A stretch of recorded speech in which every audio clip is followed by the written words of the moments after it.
I'm increasingly of the opinion that there is no one right way to adapt anything. Like, truly, there's no one golden formula that works for everything. There are only good and bad adaptations. Are the changes good for the new medium?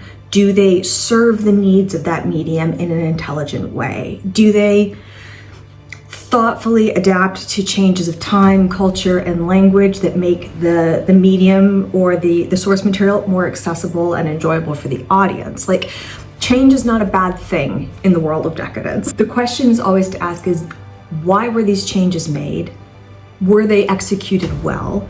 And are the core emotional themes of the story still there? So that regardless of the changes, are we still staying true to whatever it was about the original material that was so attractive, compelling, whatever it was that made you fall in love with it? The philosophy that I bring to pop culture and media has always been that an adaptation needs to stand on its own merits. You can love source material and you can love adaptations. You can like some of the changes that are made in that process. You can dislike it. That usually tends to be a matter of taste. I expect different things from a book than I do from a TV show.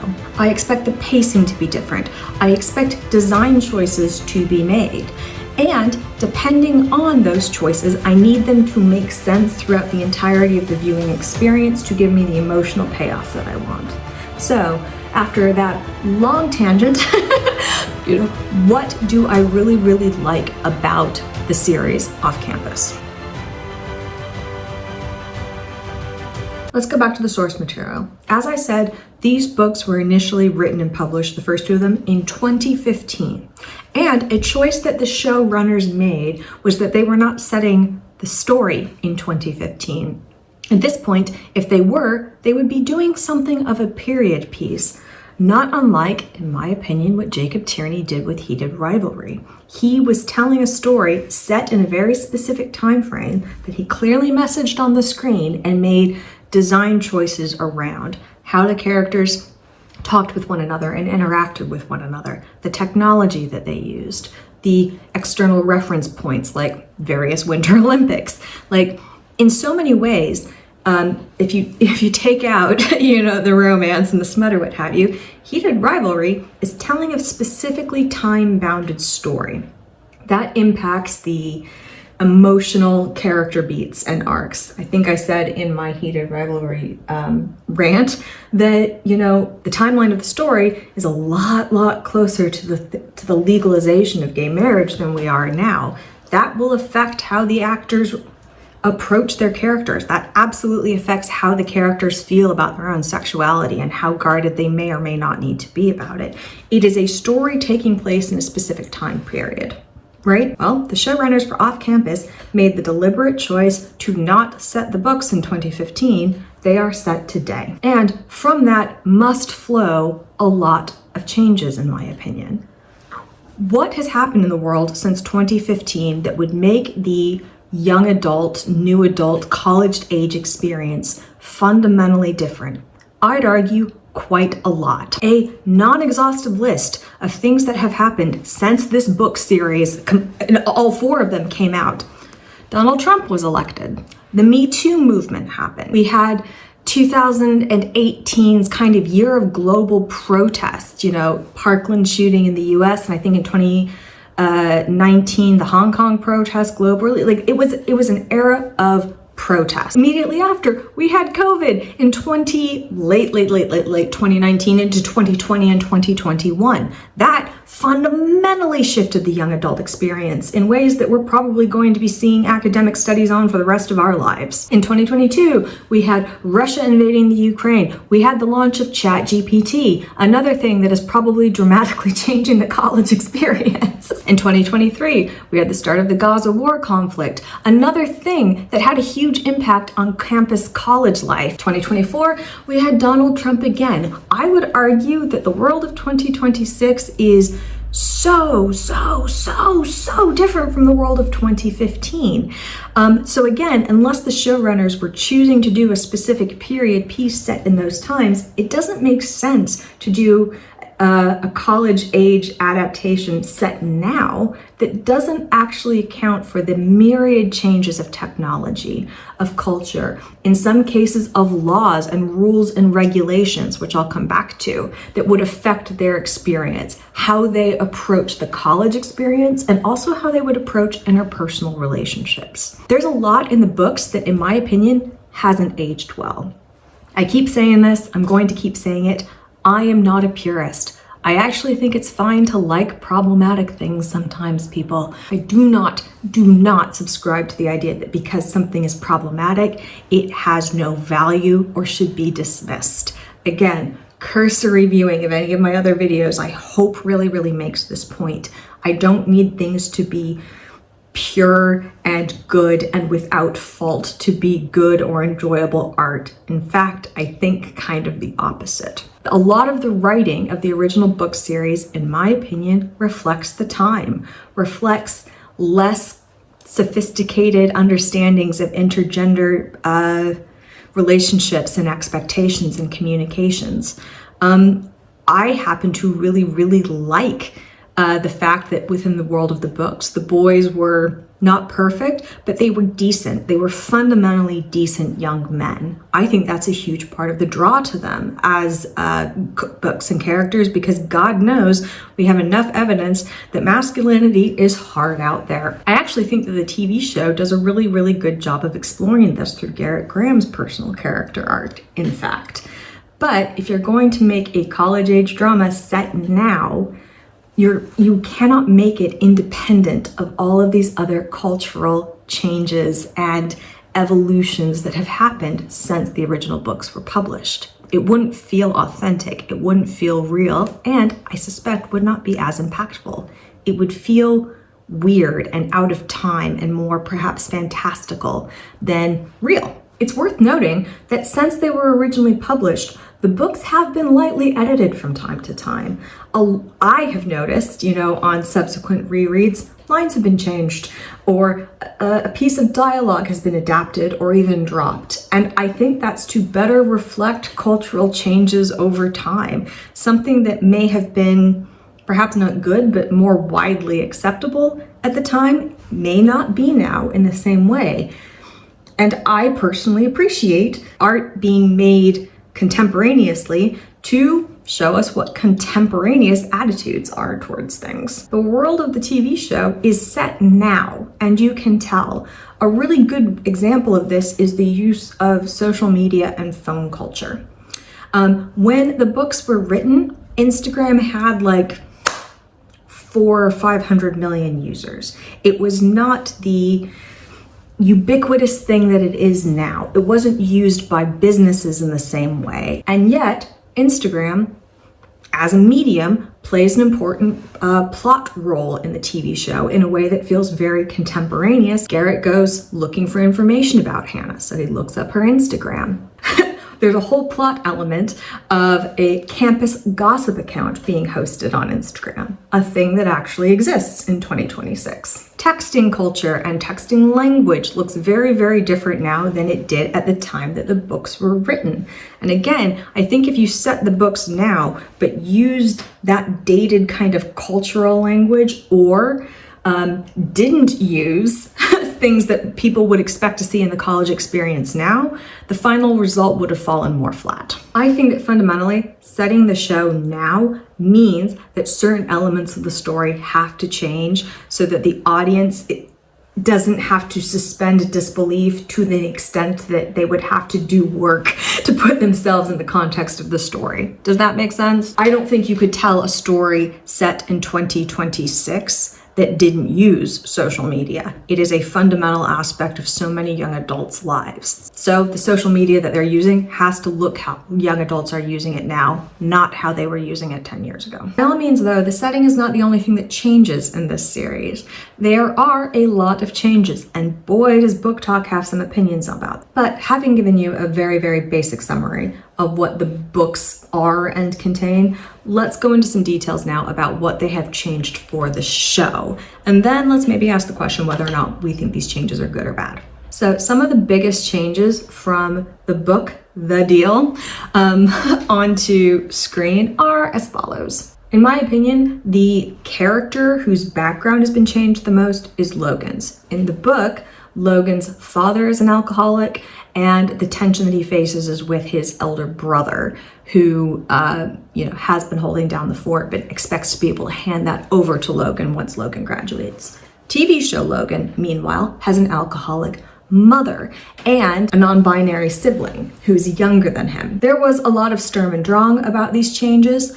My question is, do they work? And I'm gonna argue yes. The social media connection that I ranted on previously works because Jules, John's sibling, is the editor of the Instagram gossip account for the school. And therefore kind of also serves as an audience insert in some ways. They are a witness to everybody's storylines and they report on it for the rest of the school. They also give play-by-plays for the hockey games, which is useful if you know nothing about hockey. They give John Logan a character to bounce off of and to expand and explore his character a bit more, even though he is not the main lead. I think it works. I also, this is purely speculation, I'm not seeing anything about this, but I also suspect that making John's mother an alcoholic instead of a father was frankly to give us some variation. There are a lot of daddy issues in the off-campus book universe. Garrett Graham has an abusive asshole as a father. Allie Hayes has a father with MS. He is a lovely man. He's not an abusive asshole, but she struggles with his medical care and worrying about a disabled parent. John Tucker doesn't have a dad. His dad has passed, and that's a key element to his storyline. And so, again, pure speculation, but I think the showrunners possibly looked at this and went, we have a lot of daddy issues already. What if, hear me out, we had mommy issues instead? And I kind of like that. I think that a lot of times alcoholism is portrayed very much as a male thing. It's not. It's an equal opportunity offender, but a lot of the stories we get through pop culture tend to focus on male alcoholics. So I'm down for the change. I want to see how the show tackles a different gendered version of that, or what the dynamic might be for a different gendered parent dealing with addiction. So is it a change? Yes. Is there significant change to the family backgrounds? Yes. But I'm here for it. Let's see what the show does with it. Could be interesting. Other things that they change are aspects of Garrett's relationship with his father. We know that he's an abusive asshole. I like that the show indicates that to the audience very early on, just as they indicate that something traumatic has happened to Hannah, but we don't really understand the full context of it until later in the show. And the actual communication about their mutual backgrounds is key to their character development and the plot development. I think the show handles that really well. I like it. In the world of the books, Garrett is being supported by his dad at university. But unbeknownst to everybody else, his mother, who has passed, has also left him some money that he is going to inherit when he turns, I think, 21.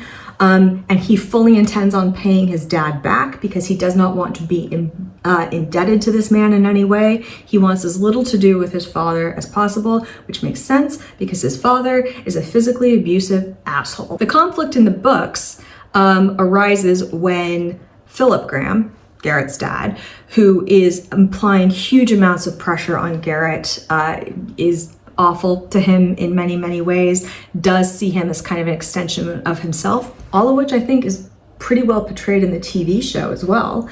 Doesn't like that Garrett is distracted by his relationship with Hannah, i.e. Garrett's happy. So his father steps in to manipulate Hannah into breaking up with Garrett.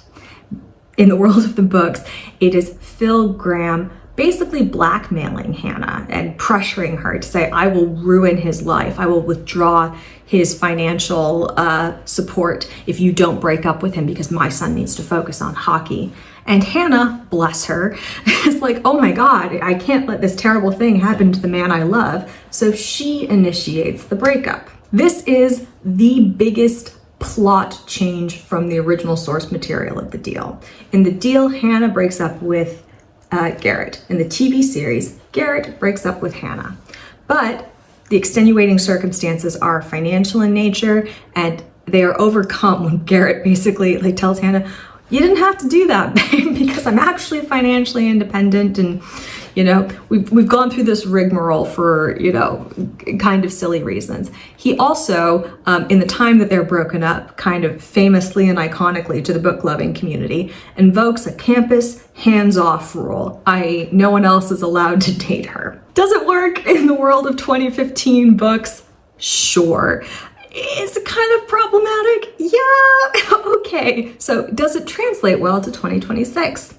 No, I don't think so. And again, in adapting this show for TV, you have to decide what plot elements to keep, what to remove, and why. And in the world of 2026, Garrett, who's already kind of signed with the Bruins, Boston's team, is also not constrained for finances in the same way that his character would have been in 2015. In 2015, NCAA athletes were not allowed to earn any kind of money, for their likeness through sponsorships or, brand deals or what have you. But they are in 2026. In other words, 2026 Garrett is not financially dependent on his father, at least theoretically in the way that Hannah thinks that he is. He would be able to support himself in university, thereby making Philip pressuring Hannah to dump him in exchange for maintaining his financial support kind of not work anymore. That is an example of how a law and the culture of collegiate sports has changed in the past decade that makes that plot not really work anymore. And so, in my opinion, the show did the smart thing and totally dropped the financial storyline for Garrett. In fact, I'd argue that they kept the financial pressure storyline in some ways by transferring it to Hannah's character.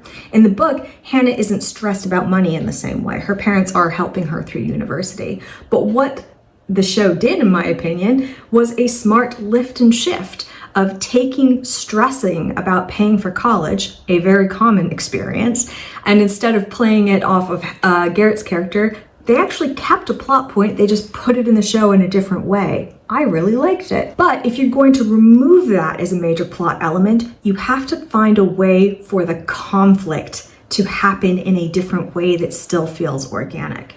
This is the biggest tonal change, in my opinion, from the books to the show. In the books, Garrett does have some, very understandable angst about his relationship with his father, but he is kind of, in my opinion, more happy-go-lucky. Yes, he has his darker moments, but show Garrett has more angst and is a little bit more broody. That is an intentional choice on the part of the showrunner because they have to manufacture the emotional conflict that leads to the breakup of these characters. And if you have removed the financial element, they have to put it somewhere else. They have to grow it somewhere else. The choice that the show chooses to make is to have Garrett feel a lot more conflicted about his relationship with his father, the pressure he feels to be like his dad, and all the ways that he doesn't want to be like his dad, of which aggression on the ice and off is absolutely one of them. This is a huge change from the book, plot-wise, as I've laid out, but also tonally. Angstier, broodier, a little bit more conflicted. And while it's very much a departure for the book, I think works for the context of a TV show where characters have to be on different emotional journeys. You have to give them something to overcome. I happen to really, really like that this show gives such a lovely view of young men. Truly, with the exception, of course, of Hannah's rapist. Another major change in the book, Hannah's rapist never appears on page. She was roofied at a party and raped, and her rapist's friends and defenders play for a rival sport, which is how, conflicts happen on the ice. But the show upped the stakes by putting her rapist on screen and triggering Garrett and his violence towards them. I'm not necessarily mad at this change because I think for the context of the story that they're trying to tell with Garrett, and also the way that they treat Hannah's character and growth, I think this makes sense. It gives a big bad moment for the TV audience to, watch them both deal with and overcome. I also think that they handle Hannah's storyline fantastically, but I'll come back to that. But I think that making her attacker, appear on screen raises the emotional stakes for the audience and allows us to feel what she's feeling in that moment, and also feel what Garrett might feel in that moment. A man who's struggling with feeling like he couldn't protect his mother, whom he loved, and now, he loves Hannah, and knowing that her attacker is literally in front of him, why wouldn't that drag up feelings of protectiveness and anger and things that he hasn't learned to, compartmentalize yet? I think they handle this really well. The showrunner has said in an interview that she thought it was really, really important for Garrett to be angry and to have this moment, but that it was equally important that they show that Hannah is never afraid of Garrett, because that's the thing that he's worried about. He's worried about becoming an abusive asshole like his father. He doesn't want to hurt Hannah. He's afraid that he will become a person who hurts the people he loves. But Hannah is never afraid of him, not for a moment. And we, the audience, also know that he's not that person. He is dealing with a self-perception issue, not, there's no actual threat to him becoming this kind of terrible human being. But that's his fear. That's what he's overcoming. The other major change from the book to the TV adaptation is the triangular love interest, Justin. Initially, Hannah starts out crushing on this guy, Justin, and it's to get his attention that she enters into the titular deal with Garrett. In the books, Justin is also an athlete. And I think it was actually a really, really smart change in the TV show to make him instead a musician. I think it sets up the conflict for Hannah a lot better. We see why she would be drawn to him. We see why, she would think that she has more in common with him. The fact that he is, a confident kind of performer and songwriter as she aspires to be, we can see why she would be attracted to him. I don't know, I think it was a smart choice instead of making him another athlete. It allows Garrett to really, really stand apart from perhaps the kind of guys that she thinks she's into versus who she actually falls in love with, and allows the totally different worlds of the music school and the athletic organizations to, be in cultural conflict with one another. Justin as a TV character is not my cup of tea. I have never liked those kinds of artsy boys personally. That is a taste issue. That's on me. If you like him, go with God, my child. I'm super, super happy for you. But I stand by it. Changing him from an athlete to a musician was a smart choice, and also allowed them to use him as kind of a main cast member for the first season that gives all of the intersecting characters more depth. We understand Hannah's motivations better. We understand the contrast between him and Garrett. It allows Hannah to have this exploration journey as trying to become a singer-songwriter, but struggling, to not feel like she's able to communicate because of her past trauma. I also really like that the show made it so that she and Garrett bonded over music. In the books, they bond, I think, over a TV show, but I like that Garrett is, a jock who is shown to have fantastic taste in music. It was a smart change, and it allowed them to bond authentically and organically over a shared interest that didn't necessarily exist in the book in the same way. Okay, let's do the whistle-stop tour through the episodes. We'll start on some of the changes from one medium to another, or in the context of the storyline. Let's talk about this TV show. Episode 1 is a good opening. It's fun. I like the use of split screens. I love the use of music straight off the bat. I like how we got a lot of very quick moving character beats to tell us from the outset that what we're getting is an ensemble cast, where the book really, really features the couple, Of course, there are side characters, but they are side characters. This is an ensemble show. We are going to be introduced to and made to care about multiple people at the same time, even if Hannah and Garrett are the stars of this season of the show. I said in my trailer reaction that one of the things I was worried about is that this was going to feel very CW coded. And you know what? It was in a lot of ways, and I didn't actually end up hating it. I think I was right to worry about it because that is something that happens happened. But if anything, I'd say that this is a more elevated version of the CW. If you are a Gossip Girl, a One Tree Hill, any of those kind of stands, I love you, I see you, I support you. I'm not one of you. Again, purely on a taste issue. I didn't really watch those shows at the time, but I understand the cultural touch points and the relevance of them. I understand why they were popular, and I think that they're completely valid as pop culture moments, and I understand why they had the power that they did. The aesthetic kind of vibes that I get from this show is much more aligned to something like that than, say, something like Heated Rivalry, which I have no problem classifying alongside more prestige television in terms of how it approached drama, original music, acting, what have you.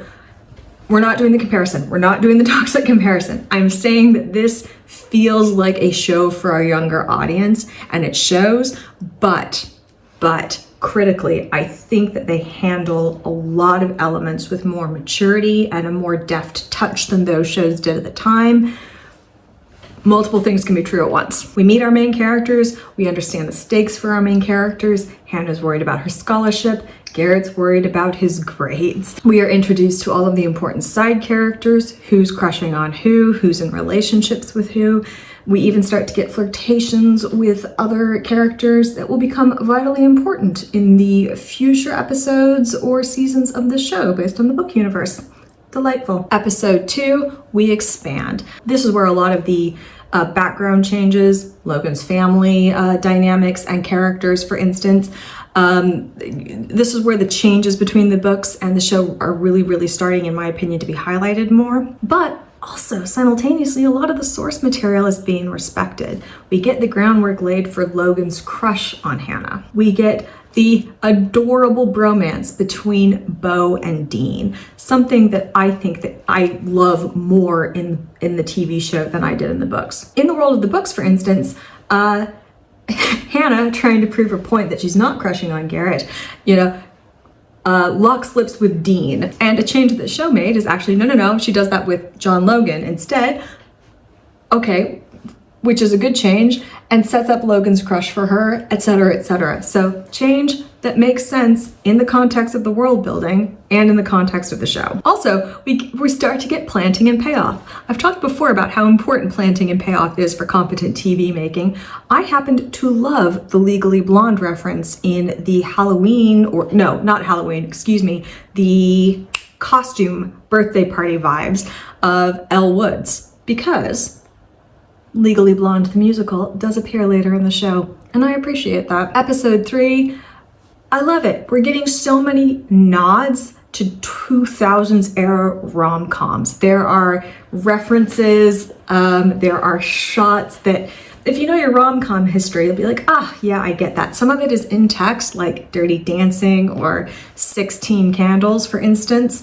And others of it are just, the vibes of that are very Harry Met Sally or 10 Things I Hate About You or what have you. Like, again, it's very clear from the visuals of the show, from the writing of the show, that the writer's room is familiar with the wider genres and tropes and references of rom-coms more generally, and respects them and likes them and enjoyed peppering them throughout. This is also where we start to see some additional changes from the book that I think are really good. For example, I really like how the show shows the boys holding one another accountable in ways that feel very genuine to male friendships.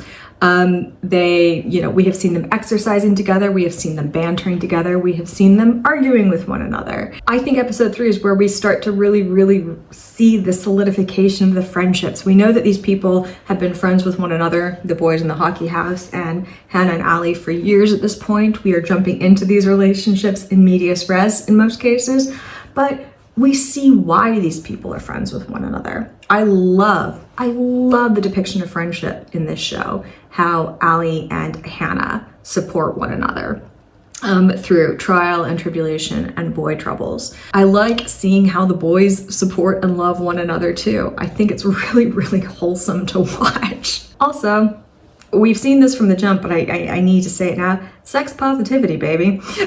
People are having sex, a lot of it. And you know what? Consent is everywhere. Consent is everywhere. Toys are everywhere. Pleasure is the name of the game. There is no slut shaming. We love to see it. Even 10 years ago, I think there was overtones about more promiscuous behavior that I'm glad that we're not getting in the same way. This is a aggressively sex positive show, and I like how they have handled that for literally everybody involved. This, of course, culminates at the very end where Hannah, who's gotten drunk at the bar, something she is not always willing to do because of her experience being roofied, but we know that she's been building this trust with Garrett.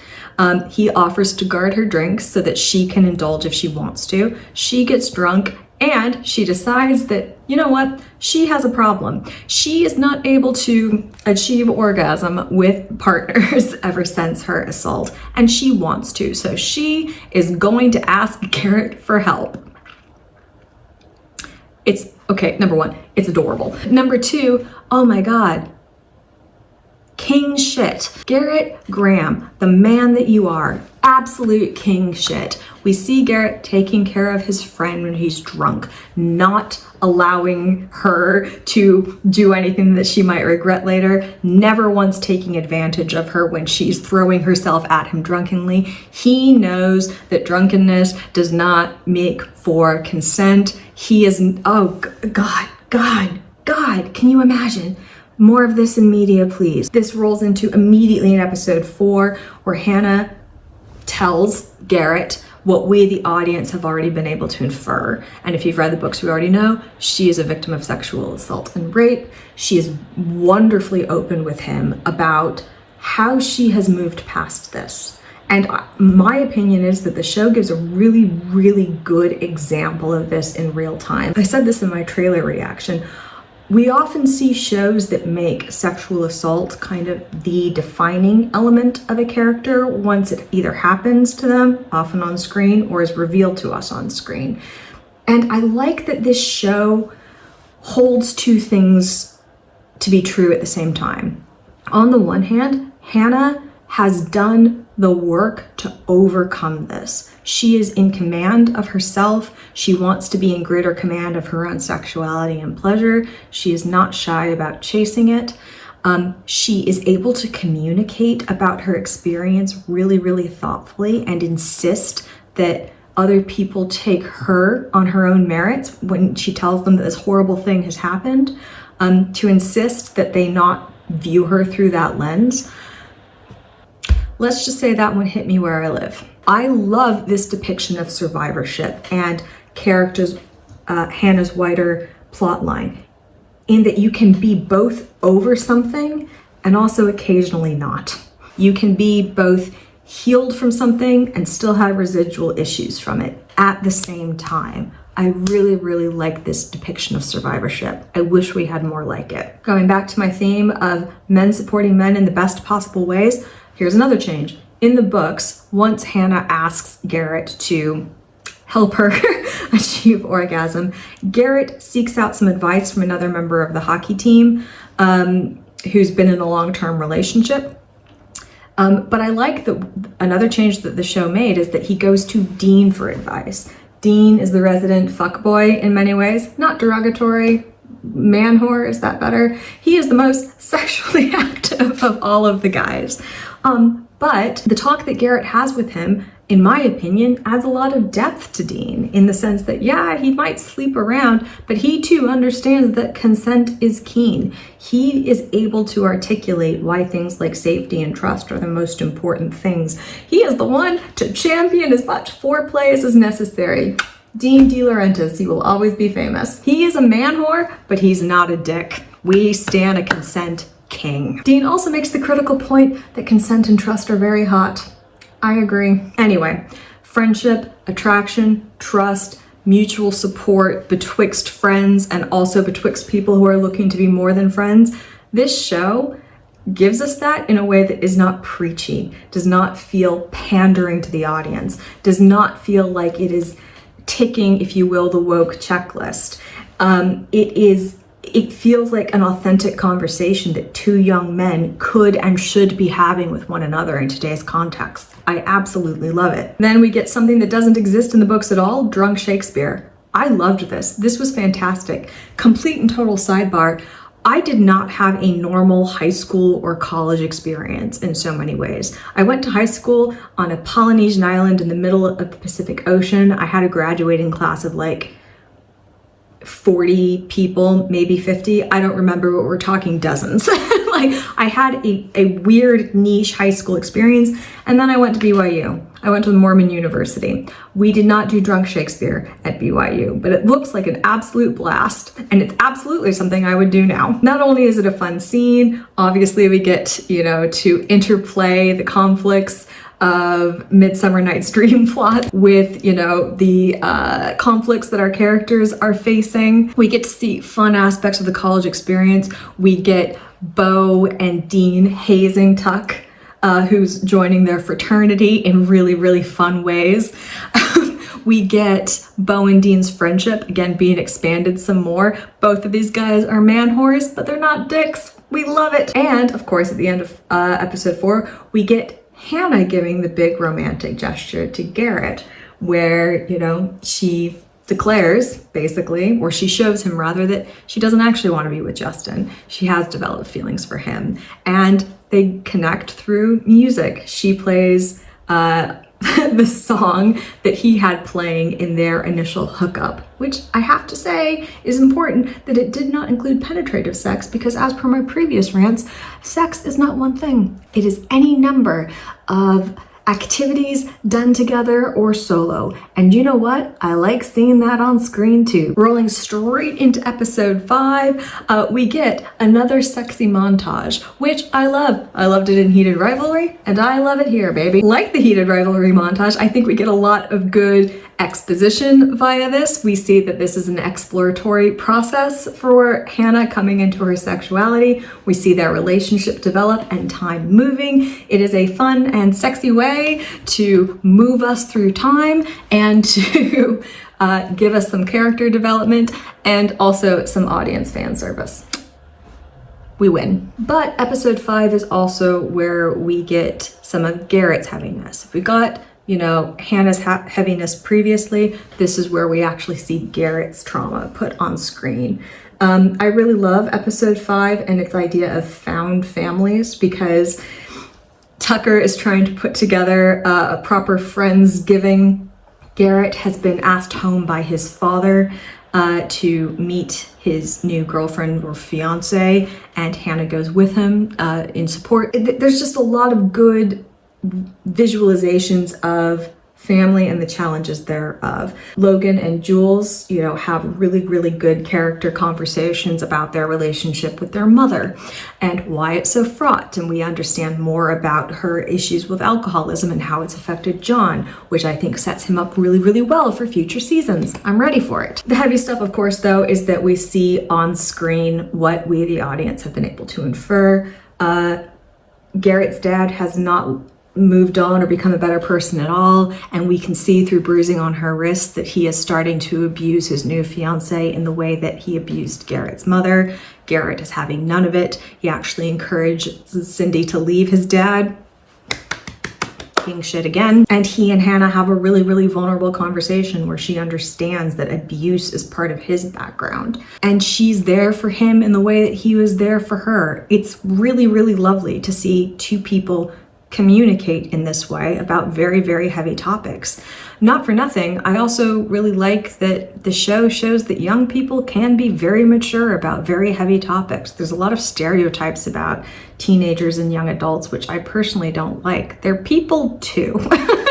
I think that it's possible for them to act very, very mature in some really, really important and key ways while also being immature in others. I think this show walks that line really well. But this also sets up, what is, in my opinion, the biggest tonal change from the books to the TV series adaptation, which is that Garrett carries a lot more angst and broodiness and self-doubt in the TV show than he does in the books. But I think the TV show sets up why that would be really well. It allows the audience, it treats the audience with respect. You can do the work to infer stuff before it is confirmed to you, and to also go on the emotional journey of seeing, you know, that information actually revealed on screen and processing it, or seeing how other characters process it. I thought they handled it really well. And then of course, we have the ending.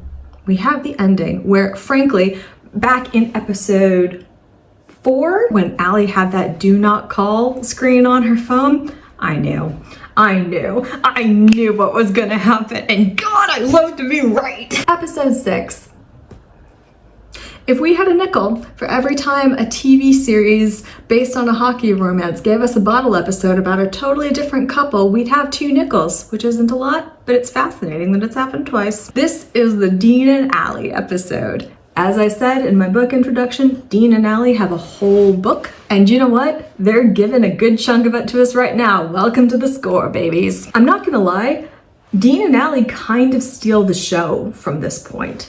I really like the choices that they've made in adapting from the book to the screen for these characters. We've already seen Dean give us real thoughtfulness and depth when it comes to, you know, coaching Garrett through sex with Hannah, just being a good teammate overall. Like, he's a playboy, but he's a decent guy. We've already got that, but we start to see additional depths to him. We see more of his friendship with Beau. We see that Beau is himself a really good brother to his sister Joanna, who is someone Allie really aspires to as a professional performer and wants to follow in her footsteps. I like how they build out Beau's character. In the book, he's a lovely character in the books. I enjoy him. I love him in the TV show. They've made him very lovable. They've made him a good brother. They've made him a good friend. They've made him an aggressively decent dude. I like how in this episode, Beau is driving Dean and Allie back to New York, where their families are from, for the holiday, and he and Allie bond over show tunes. It's adorable. Like, he slots in to this friendship really beautifully. We see, you know, which again, if you know the world of the books, you already know, but I like the way they revealed it in the TV show, that Dean and Allie have been hooking up. Allie broke up with her long-term boyfriend for a number of reasons. She wanted to pursue her career. She also, we know, wanted to be more sexually adventurous, and Dean is a gleeful hedonist and is happy to oblige. They've been sexing it up all over, having a grand old time. And we see the planting is there, that we see that it's not just about sex for these characters, even though that's a really important part of their dynamic. Dean opens up to Allie more. She challenges him to open up. In a previous episode, I really love their fire pit scene, where, you know, Dean is being kind of breezy about his reputation as being, you know, easy to ride. And how Allie's different. And Allie and he says, oh, I'm fine with it. I'm enjoying life. And Allie's like, oh, really? Are you? And the acting is really good in this, because you just see that flicker on the actor playing Dean's face that maybe he is okay with it, but maybe he might not be. Again, you know, the surface level playboy character is written and acted in such a way to give him genuine depth in a way that I thought really was believable in the world of, you know, a bro-y frat dude who's also fundamentally decent. He also really gets Allie's desire to be a performer, and he supports her. He, unlike her ex-boyfriend, doesn't think it's a ridiculous dream, and just very casually says you should absolutely chase that, something Allie isn't used to hearing. We get a lot of sex positivity between these two people. We get the foreplay, we get the toys, we get the exploration that Allie has communicated on screen that she wants, and Dean is happy to provide. If you've read the books, you will know what I mean but when I say we get a Winston cameo, and I howled. Between the bonding with Beau, the musical theater, the personal growth and exploration, this was a great bottle episode, and again does work to set up future seasons of the show, where Dean and Allie are likely to be the mains, but are functioning really well in a wider ensemble cast. We've gotten the build out for Logan previously. We started to get the build out for Tucker, not as much, although, you know, he was the domestic king of the Friendsgiving episode and is getting hazed by Dean and Beau in a really charming way. And, you know, Dean's been built out now. We also get introduced to Beau's sister Joanna, who is, you know, a casually referenced character in the books. I think she appears on page maybe a couple of times, but they turn her into a full-fledged side character here to really allow Allie to voice her ambitions and her desires, both in terms of her career and in terms of sexual exploration. This is where one of the biggest changes from the book to screen adaptation happens, when Hannah's attacker is shown on screen. He is playing for a rival team that Briar Yu is playing against. He is on the ice facing off against Garrett Graham. This is a change. And again, for a TV show though, I think it makes sense because it allows us, the audience, literally to come face to face with this aspect of Hannah's past. Hannah is given, you know, the opportunity to frankly have one of those moments where even though she's over it in some ways, you're never over it in others. And she is given moments of confronting and overcoming her own panic attack, of wanting to show up for Garrett, who relies on her, of choosing not to share this information with Garrett because she doesn't want to distract him. And she also doesn't want Garrett to think of her and what happened to her in, you know, those kind of terms. Again, I find the portrayal of Hannah's survivorship to be really true to a lot of victims' experiences, where you don't want to share the bad thing that happened with you because you don't want to inflict pain on other people you care about. Something bad has happened to you. You don't want to hurt other people by sharing the news with them. There's also, of course, self-preservation, but I think that's not, I think the desire to protect other people from your pain is not something I've seen explored as much in pop culture, and again, just rings true to a lot of experiences with which I am familiar. And I really like how this show showed that and handled that, and how that was a huge motivation for Hannah, not wanting to share her story with other people to protect them, and how, you know, it also hinders her in her desire to grow as an artist. And she has fantastic scenes with her professor, who's a great side character. Again, a change from the books. I don't think we have any advisor character that plays this role, to the best of my memory. And I think that is a really smart adaptation of the TV show to give Hannah that academic representative. Hannah communicates very clearly that her experience has been that whenever she has shared an emotional truth of this level of intensity, it has caused problems, not just for her, but for other people. And she bears the guilt of that, or a sense of responsibility for that. This will become important later. As I've referenced elsewhere in this rant, this is where the most extensive tonal changes, not plot changes, but tonal changes from the book to the show happen, because we see Garrett freaking out about being a captain, having his father present for this game and carrying this anger for him, especially now that he knows he started to abuse Cindy. Relying on Hannah probably too much because, you know, your partner is not your therapist.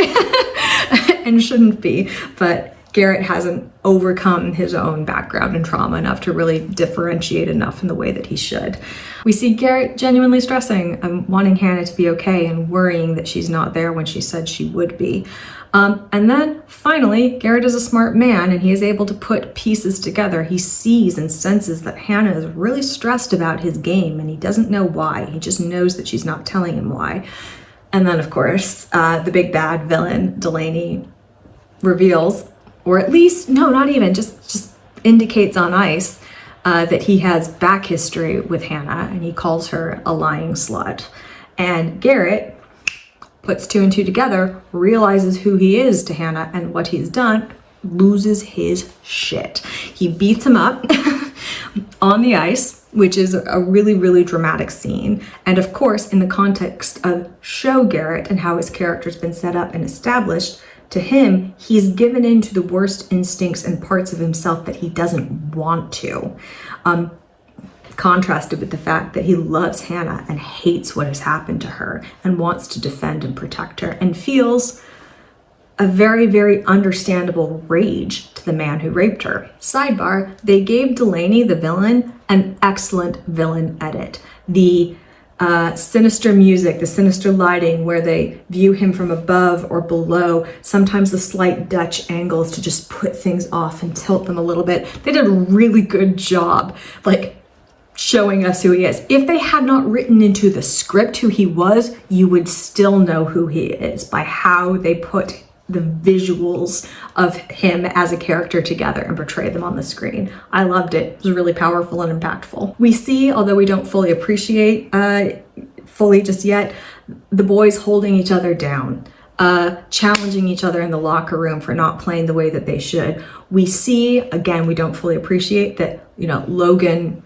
is, challenging Garrett, who's not acting the way he should or not stepping up the way that a captain should. He's the one who physically pulls him off of Delaney when Garrett's making what could be a career-ending mistake by flailing out in this way. Once again, I think we see friendships really, really importantly and powerfully portrayed in this episode. But I'm going to come back to this. This is where I think the challenges of the show start to rear their heads. Let me finish this wrap up and we'll come back to this. We have some individual great scenes in this episode. We see Allie and Joanna. We see Allie meeting someone who is revealed to be Hunter Davenport, which if you know the wider world of the books, you know who he is. Put a pin in that. We see Hannah have this beautiful conversation with her mother where she reveals how much stress and guilt she carries and bears and how much she doesn't want what's happened to her in the sense of losing her financial scholarship, but also, of course, the context of her assault, to affect people she loves. So she hasn't told her parents that her scholarship is at risk. Then Garrett breaks up with her in this super, super dramatic way, which is the biggest plot departure from the book. And, she's crying, she's upset about so many things, and she has this beautiful phone conversation with her mother, which I think was really important to show on screen. And again, didn't happen in the books, because in the books, she dumped him, not the other way around. Hannah just apologizes to her mother and says that how guilty and awful she feels, and her mother has the perfect response and just says, well, what did you do wrong exactly? And, which is to say, she cuts through the bullshit and reminds Hannah that she didn't do anything wrong. She went to a party. A boy roofied her. She didn't do anything wrong. The guilt that she's feeling is understandable, but she doesn't need to be carrying that. And she can let her parents love her and take care of her. I thought that was such a beautiful conversation to portray on screen. Again, totally an adaptation and change and original content to the show that doesn't happen in the books. I loved it. I thought it was so smart for Hannah's journey. I thought it was beautiful to the wider context of the show.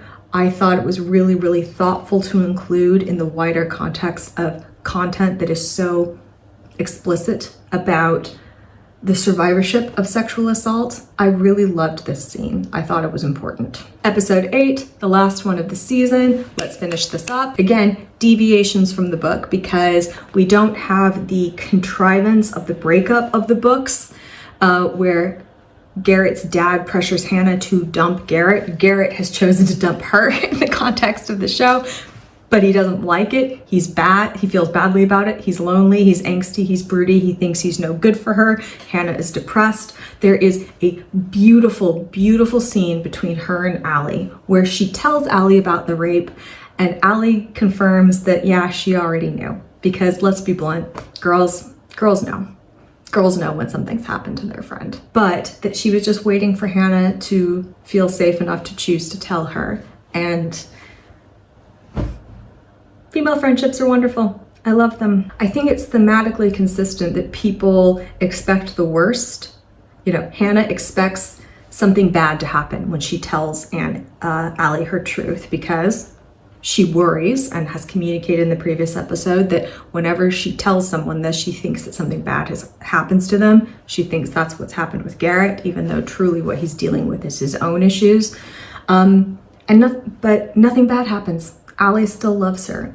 And in the same way that, your worst fears aren't realized, she also checks Garrett's self-doubt. And there's a great scene, which again is totally an invention of the show because of the choices they've chosen to make in constructing the conflict. Garrett's struggling to determine whether or not he even wants to play hockey, or if that's too much of being an extension of his dad. And Hannah kind of points out, at a scene filmed on the ice rink, you could be anywhere, because he's been suspended for a few games because of his act of violence towards Delaney. But even when he doesn't have to be on the ice, that's where he's choosing to be. In other words, it's okay that he loves something. It's okay that he has complicated feelings about it too. It's good that he's good at it, and it's okay if he wants to choose this for himself. In the way that her self-doubts were checked by her mom, by her professor, and by Allie, Garrett's doubts are initially checked by her, and that gives him then the strength to go and have a vulnerable conversation with Logan, his best friend, wherein he opens up for the first time properly to anyone besides Hannah about the extent of his father's abuse. Logan and Garrett have been in various stages of tension throughout the series because Logan is kind of crushing on Hannah. He's also frustrated because he's struggling with money in a way that Garrett isn't.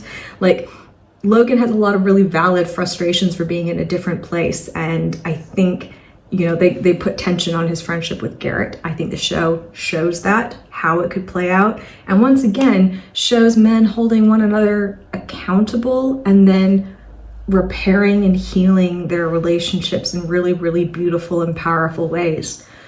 I love seeing men portrayed like this. I love it. It's good. And also, just from a technical perspective, it's good TV making. You have Allie and Logan being the BFFs, giving the right kind of opportunity and safety to Hannah and Garrett respectively. It just thematically, it works for the structure of television. Meanwhile though, in the Dean and Allie show, Allie, encouraged by Joanna Maxwell, has decided that she doesn't want to be in a relationship. She doesn't want to be exclusive with Dean. And so she's told Dean, no, we need to sleep with other people. We can't just sleep with one another.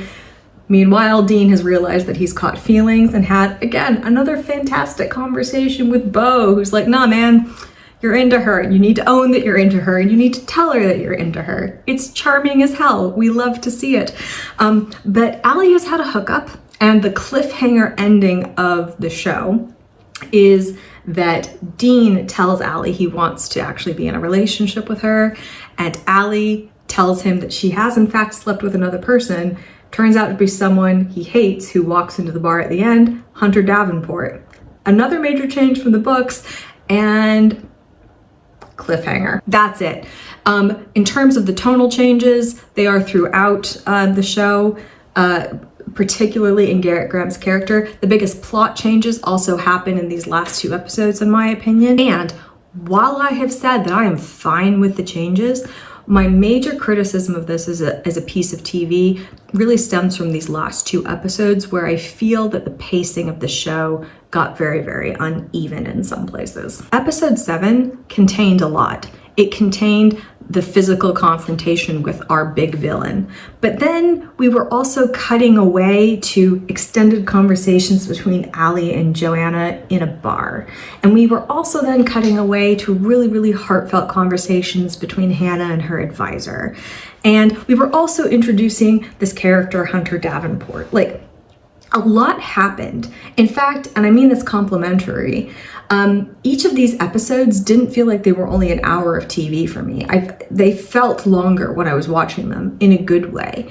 And yet for episodes 7 and 8, I found the pacing to be less strong than the first 6. And I cannot stress enough, it's not because of the plot changes or even the tonal changes.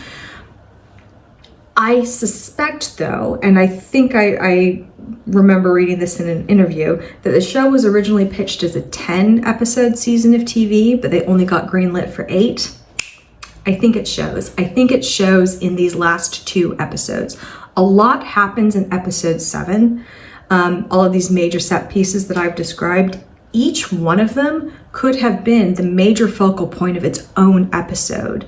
But to put them all in one episode together and then to constantly go back and forth between them felt more disjointed and didn't feel thematically closed or contained enough for me. The content was great. The way it was put together and paced felt odd. And then in episode 8, we get, in the book world, it's called the third act breakup. It's very common in romances where there is some kind of conflict thrown in the third act of the book that causes a breakup or a conflict or a confrontation of some kind that the characters then have to overcome to be together, right? In my opinion, we got an entire third act of the third act breakup in a single episode of TV. And that felt like weird pacing for me. It felt like we went from breakup to overcoming incredibly quickly, but in a way that I don't feel like we got all the right story beats to get there as quickly as we did. Again, we got a lot of plot very, very quickly. And again, my theory is that 7 and 8 as episodes probably should have been 7, 8, 9, 10 in the original concept, but were truncated down.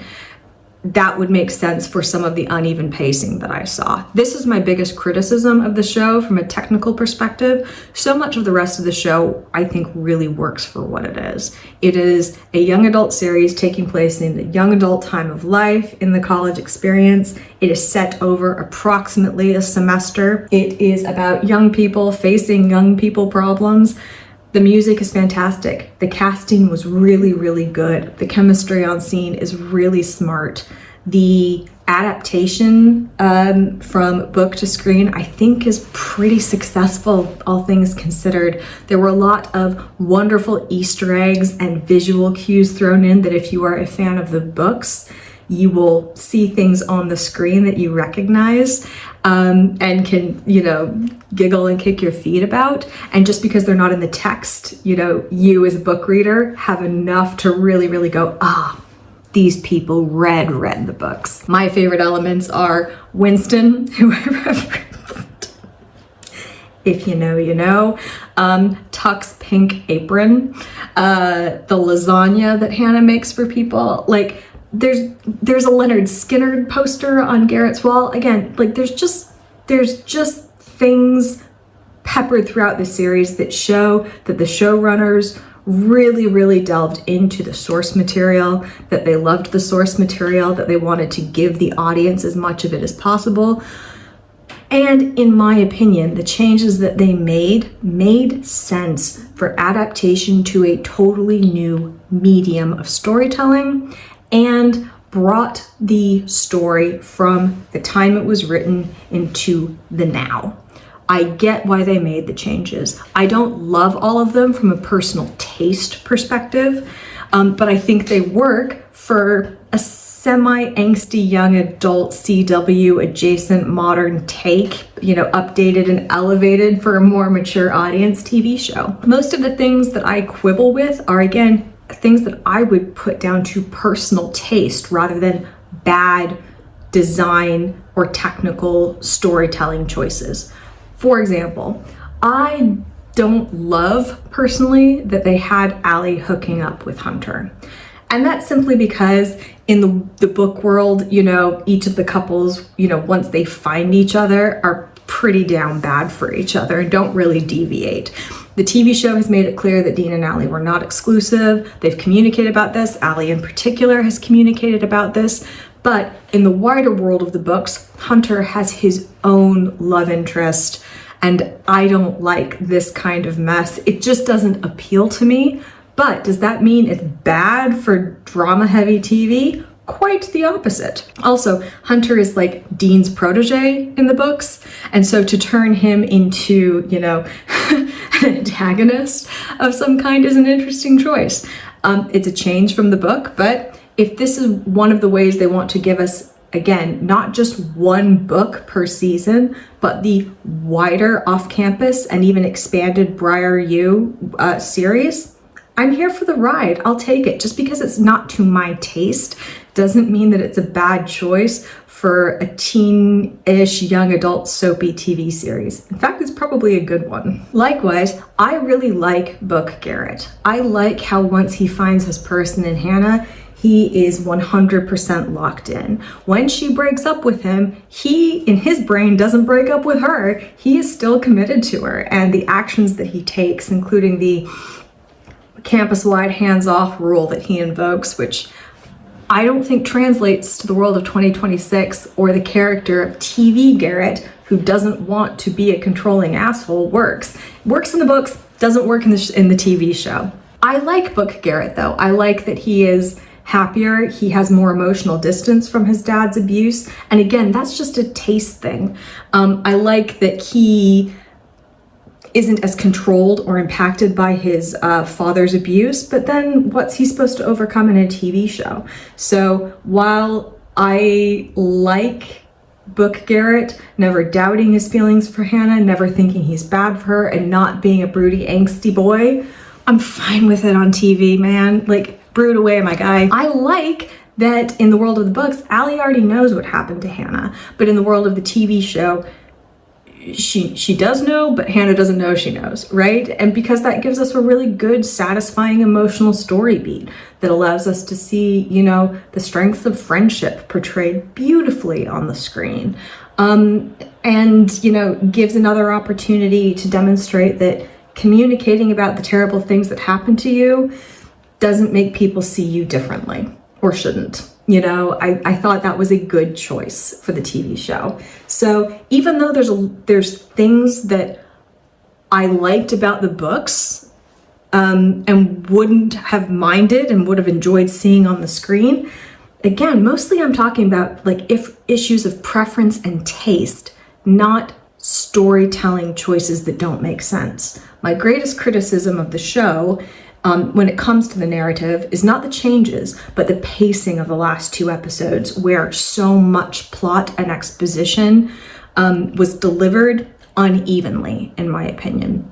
I think the show would have been better served by at least one more episode of TV to allow Allie and Hannah and Allie and Joanna and Hannah and her professor or what have you, to allow the softer moments to breathe and to allow the violent conflict to be a little bit more impactful instead of constantly pulling us out of whatever really, really heavy emotional moment we were in. If anything, I think the thesis of the show, and I would argue the thesis of most of the romance genre, is, you know, portrayed really well by Allie. And I think in the Thanksgiving episode, maybe the one just before it, and I'm paraphrasing here, but relationships are supposed to make you better. They're supposed to help you become a more true version of yourself. They're supposed to help you connect more deeply with other people. And I think that's just as true for friendships as it is for romantic relationships. So if I'm correct, and that's kind of the thesis of this show, that relationships of all kinds are meant to make you a better, more complete, more whole, more healthy, more happy person, I think this show pays off and delivers on that as its thesis. I ranted about this in Heated Rivalry as well, but I want to be clear that a huge part of Open Door Romance is that sex is part of the plot, it is part of the character development, and even though this is a very sex-positive show, we see all kinds of bits and bobs in the show, we see all kinds of sex acts.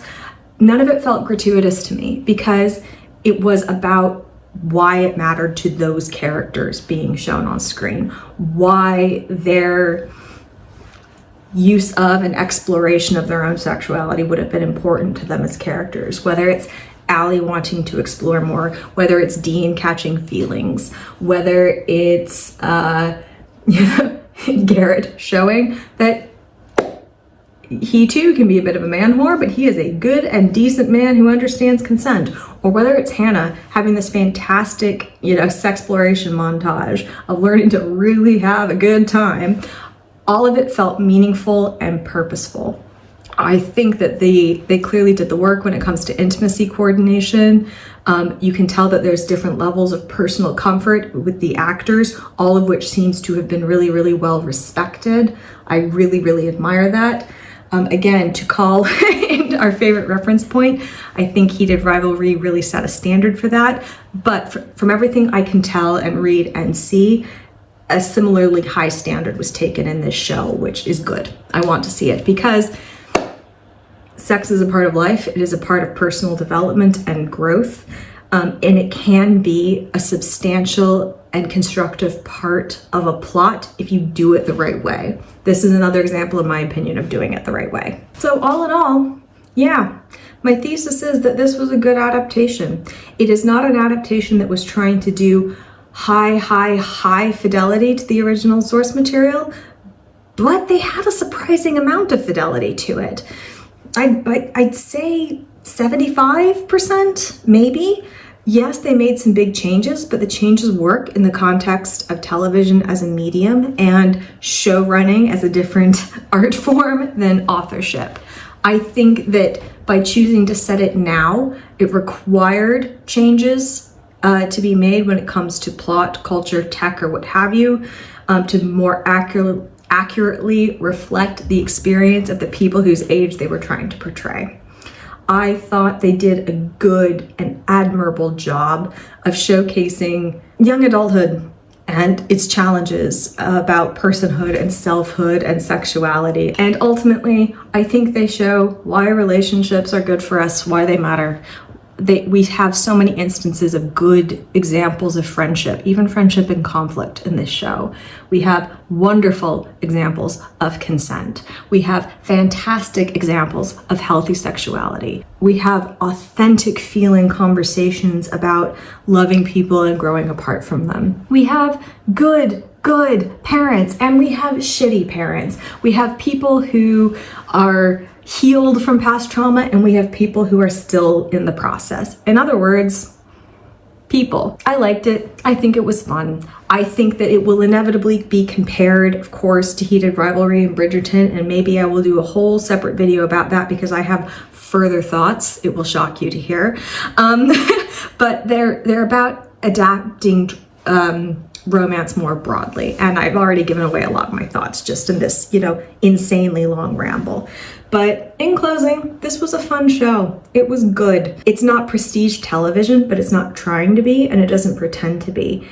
It's really good for what it is, and you can enjoy it for what it is, I think, really, really thoroughly. If you haven't done a young adult, new adult drama in a while, this one's really bloody satisfying. I didn't watch a lot of that stuff back in the day. It didn't appeal to me then. And even now, I'm watching this going, wow, I am 20 years older than these people. And I had nothing like their experiences in high school and university, and yet still feeling like I relate to some of the themes and the storytelling. I think they did a really good job. I enjoyed it, and I'm going to be looking forward to season 2. So yeah, that's my take. Please argue with me in the comments. I know that there are a lot of feelings about this. I know that there are book purists who think very differently than I do, and I am in fact open to debate. I've tried to explain what my ethos is, why I think the things they do. I'm really interested to hear from people who have thoughts about adaptations, ones that work or ones that don't. I got into a conversation on Threads with someone who actually gave me some really cool recommendations from adaptations of manga, from manga to other mediums, including stage plays, and how creators have had to overcome similar issues of shifting from one medium to the other. I'm interested in that. If you have thoughts about adapting for different mediums, if you have examples of what you think the best adaptations are and why, please tell me. I love to talk about it. And otherwise, we will see you for another extended ramble about something in the discourse very soon, I'm sure. Love you, kittens.